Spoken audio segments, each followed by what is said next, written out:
That was nice. Got mistaken for a woman just now. That's always fun. In public. In public. Not only for the hair, but the breasts. That's okay. The hair actually is getting to be a drag. I made this deal with myself for some odd reason. I'm growing a cancer wig. This is not even a joke. I'm really growing a cancer wig. And it needs to be 10 more inches. And I've wanted a haircut for a while now. I don't know where that was going. But I guess what I'm saying is I have more mistaken encounters coming for the next year. You know what I'm going to do? I'm going to talk about action figures. Hey. That's what I'm going to do. And I'm going to start with the alternative to G.I. Joe. This is probably going to fall on deaf ears. I think there's mostly women here. And I know the women weren't into the action figures. And the dudes that are here are probably pretty cool, pretty happening guys. Those guys didn't have the action figures either. Anyway, what was interesting though was obviously you got G.I. Joe, very popular action figure. The kids, such as myself, who were raised by like peace-loving, recycling moms that didn't condone G.I. Joe's antics and reason for existing, you'd get Action Jackson, was his name. Action Jackson he was cool. He wasn't anywhere near G.I. Joe cool, but he was pretty cool. He had a lot of, cool, he was sort of a mercenary of undisclosed reasons, which I guess was better, which was more justifiable. Anyway, my cousin Matt, who I idolized, guess what he was allowed to have? Barbie. No, come on. G.I. Joe. G.I. Joe! So Matt brings me aside and goes, hey, you know what? We need to get a little G.I. Joe in your hands. And I said, yeah, we do! And so I smuggled one in. Smuggled the G.I. Joe past Mom, into my room. Action Jackson crossed the room.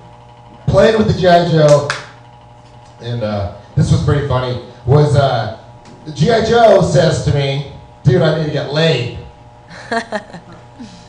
Very understandable. No matter what your leanings, we all need to get laid. Yep. That's right. A little verklempt. I like to inject Yiddish words wherever I can. Where was I? So I got G.I. Joe in, he says I need to get laid. And Barbie was brought up. That would have come in very handy. Would have loved to have had a Barbie, actually. But I only had one female action figure, and that was Zira from the Planet of the Apes. So I said to Joe, I got you some tail, but it's a monkey. G.I. just said, let's go. And that ended with a lot of happiness for G.I. Joe. You know, I had a babysitter, and she was addicted, this is the 70s, she was addicted to these shopping catalogs, and she felt the need to get me something out of the catalog, because she was addicted to purchasing items out of the catalog. So what did she pick for a young Chris Springer? He would have loved to have had anything but a Tonka Winnebago. Oh, man. With action figures as a family that were traveling. This sucked. I was like 7 or 8, and it's like a Winnebago. So I made a little game. It was called Family Vacation Disaster. And it was tough because it was Tonka, but I was able to destroy the Winnebago and the family within. Woo-woo. And move right back over to the Evel Knievel stunt cycle, which is what you probably should have gotten me a second one of anyway, because you thrashed that. You could use a backup. Stretch Armstrong, I was terribly curious about Stretch Armstrong, the real Stretch Armstrong, not the reissue Stretch Armstrong they get now that's little and barely even stretchy. I'm talking the original Stretch Armstrong that weighed like 12 pounds. Anyway, I said to my mom, we gotta pull off the trunks, Mom. I gotta see what Stretch Armstrong's got. You know what he had? Dick. Nothing. Nothing at all. I was like looking forward. I was like, could you imagine what Stretch Armstrong's gonna have? Yeah.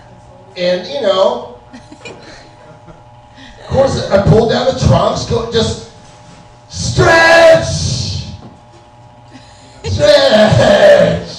So I got permission to draw a penis and testicles on him, and a butt crack, and then I put the trousers back on him. He wasn't interested in Zira from Planet of the Apes. I offered her up. And we're just going to go with a depressing story to exit with. My favorite toy, even above the action figures, that was the Whirlybird. And this was a helicopter, which just went in a circle, and then up and down, so you could pick up little items and whatnot. But anyway, I liked it so much I left it near the bed. So that right when I woke up, I could play with it. And then Mom comes in. I'm coming to tuck you in. Scrunch, smash, bash. She had wrecked Whirlybird.